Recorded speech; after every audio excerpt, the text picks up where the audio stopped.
Okay, everyone, it's that time of the week again. One Piece Episode 690 review. A united front, Luffy's breakthrough to victory.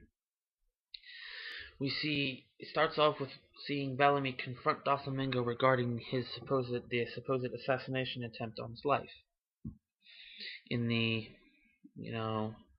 and in the palace's plateau, the Don Quixote pirates officers have now joined the fight against the Colosseum fighters, who seem to be struggling against the officers' might. In the meantime, the Pink Bees squad informs the dwarf slaves in the Smile Factory that they have been tricked, and the enslaved dwarves are now fighting against their overseers. Then we go back to the Colosseum fighters, who continue to struggle against the officers, while Cavendish offers Luffy and Law a ride to the palace. Without even noticing, Kiros joins Luffy's party and gets onto the horse, and they arrive at the battle taking place in the palace's plateau. Realizing they have no chance against Doflamingo themselves, if they can't even easily beat the officers, they put aside their pride and work together to allow Luffy and company to move forward while improving their progress in the fight by working together.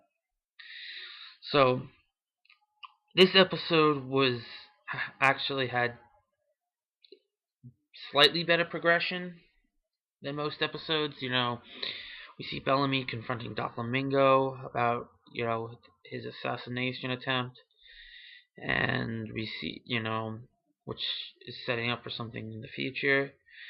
Obviously, because, why would Bellamy be there otherwise? The whole the dwarves finally are revolting against their captors and are preparing to open the door for Frankie, which is good.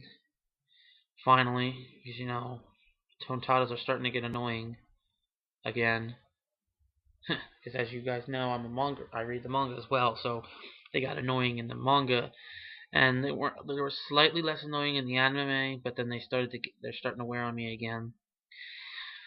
The Colosseum fighters were just getting beaten left and right like there was no tomorrow by the Don Quixote pirate officers. The whole thing with Cavendish, stooping down, he's already forgiven. He's no longer has a grudge against Luffy and his crew. But, he's still, since Law is still part of the worst generation, he hates Law. But he's able to, stomach some of his pride and allow Law to ride with him, hit Law and Luffy to the palace. Of course, there's a funny interaction between him and Cavendish and Kiros, when Kiros just randomly shows up on the horse, saying how there's a limit to how many people, can't have too many people on the horse or it won't be able to run beautifully. Because, Cavendish is all about that beauty. No ugly. And we see, as they move forward, you see them closing in on the fight between the Colosseum fighters and the Don Quixote pirates officers. And then all of a sudden you see the friggin', like the Colosseum fighters start glowing. And what you see them do with this, they're like, what the fuck's going on? They're glowing? Really?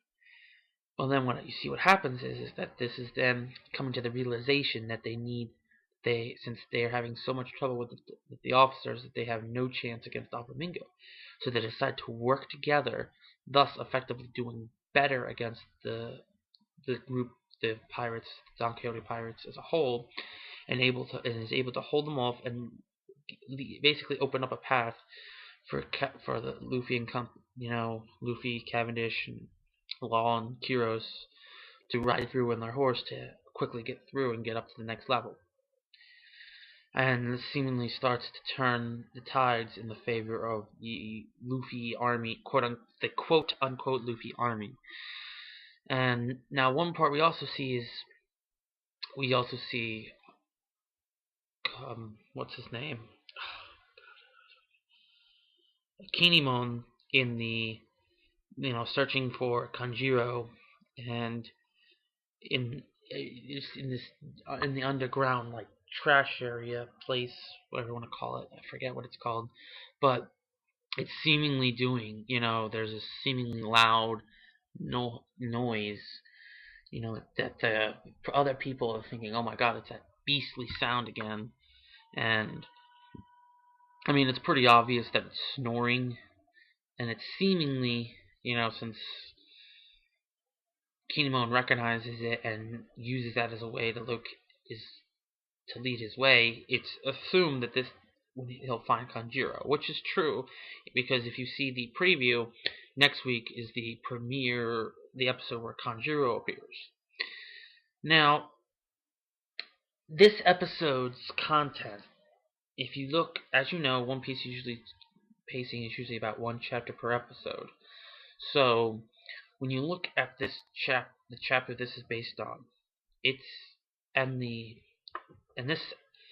and if you also talk about what episode or what chapter was released prior, like the most recent chapter, if you take the content of what was based in the chapter this current episode was based on, and figure, okay, well, how far away is it from the most recent chapter?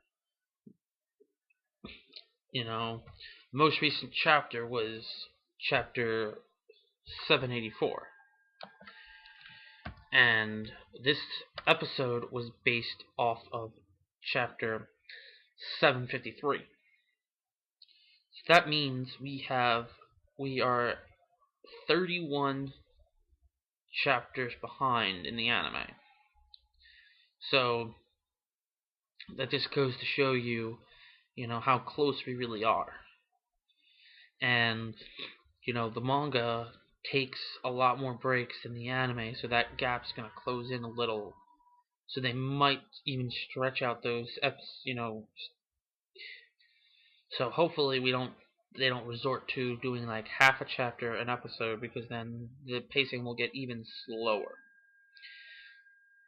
On the other note, that means if, say, they keep the same pacing, and assuming there's no breaks in the anime whatsoever, the most recent chapter, 784, since it's 31 chapters ahead, that means at the pacing of one chapter per episode, it'll be that particular chapter that's just been released recently will be animated sometime, either come out the last week in excuse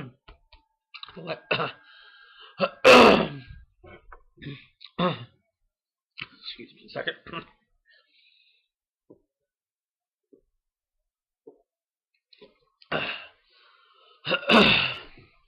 Sorry about that. It'll come out the last Sunday in November. Now, since obviously to prevent from catching up, getting even closer to the manga in terms of number of chapters, you might be thinking, oh well, it's 31 weeks. That would mean there's plenty of that means 31 more chapters will come out in the manga. No, because this week coming up is Golden Week, so there's not going to be a chapter, so that's going to put them already at 30 chapters behind. Only 30 chapters behind after the next episode comes out. And then there's the periodic break. Usually he'll do every 3 or 4 weeks he'll do a break. So assuming, just to make the numbers even, every fourth week he takes a break. That means think about it. Let's see, 3, 4. Divide that up into 4-week sections. That would be 7 even, with the remainder of 2. So then you have 7 chapters, or not 7 chapters, 7 4 weeks, obviously 7 sets of 4 weeks, and with that in mind, you would think, oh well, then multiply that by 4. No, it's still 28. No, you got to count that it takes that amount of time to release 3. But okay, now divide. Multiply take 7 out from that number. That's 21. That means there's 21 chapters that are going to come out anywhere. So in this situation, it says 21, but it could be a couple more. So that means there's only going to be 21 more chapters by the time this current chapter gets animated. Now that's assuming that they don't take a single week off in the anime. They sometimes occasionally do take a week off in order to prevent it from catching up. So that means, so it's kind of gives you a gauge as to where we are in terms of the manga. We're not, the arc hasn't finished yet in the manga. It's almost done. So it's definitely, taking things to a whole new level, I should say.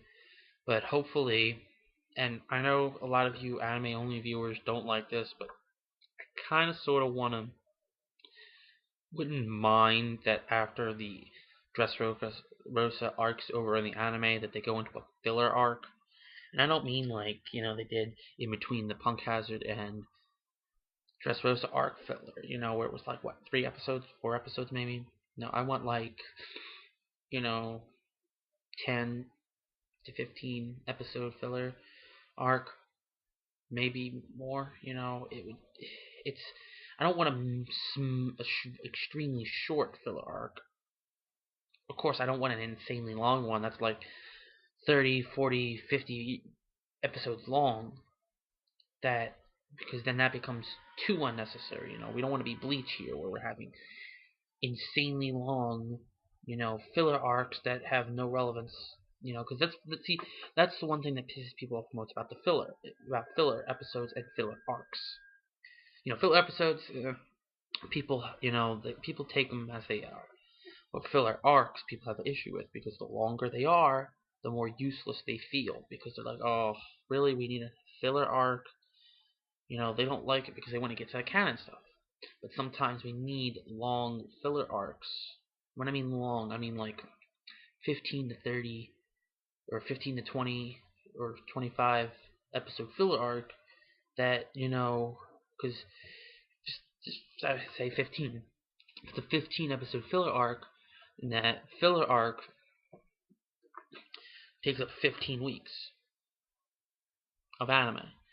And again, if Oda takes a break every 4th week, then that means that, well, again, dividing it by 4, that 15. Okay, let's make it easier. Say there's 16 episodes. That's 4 sets of 4, right? 4 months. But take 4 away from that, from that 16, and that'll be what? 12. That means only 12 chapters will come out. But which would then still mean that they would have caught up. They'd be 4 episodes or 4 chapters closer. So hopefully they, and I know it would be disappointing. That's why I would want it to be even long. But it's filler. Actually, no, it wouldn't get closer. Sorry, it would be 12 chapters added on. So say, for instance, it's still currently 30. Somehow they're able to maintain 30 chapter, 30, 31, whatever the case is, 30 chapter difference. It will then be able to add another 12. That's 42. That's a little better, but honestly, hopefully, as a One Piece fan, more One Piece is always good for me. So, having filler arc, especially if it goes to something like, along the lines of, what they did after, Alabasta, where they had like a couple episodes that focused on the various Straw Hat crew members, and then they had like 2 small filler arcs that kind of came together to make it a slightly bigger filler arc. Honestly, if they really wanted to prevent the need to have a longer, and I mean longer, filler arc, I would have to say that they want in this arc, Dressrosa arc, since it's so long, to add 100% complete filler episodes. Which sounds kind of, like why. But if they add 100% complete filler episodes, not like, ones that like completely skew, what that honestly, singular filler episodes that go on, okay, that break, that have nothing to do with what's currently going on, and then they're placed in the middle of an arc. They're very off-putting. And I know I've rambled on long enough, but I'm just, really adamant about, not wanting them to like completely stop, animating in Piece for like a year or two in order to catch, so that way the manga can get farther away. I wish that Oda would be, has the best of health, and if only he was in such good enough health that he could have a chat, wouldn't have to take these periodic breaks. So hopefully you guys enjoyed this review and the ramble, and hope to see you guys next week. The episode overall was pretty decent, pretty funny. So see you guys next week.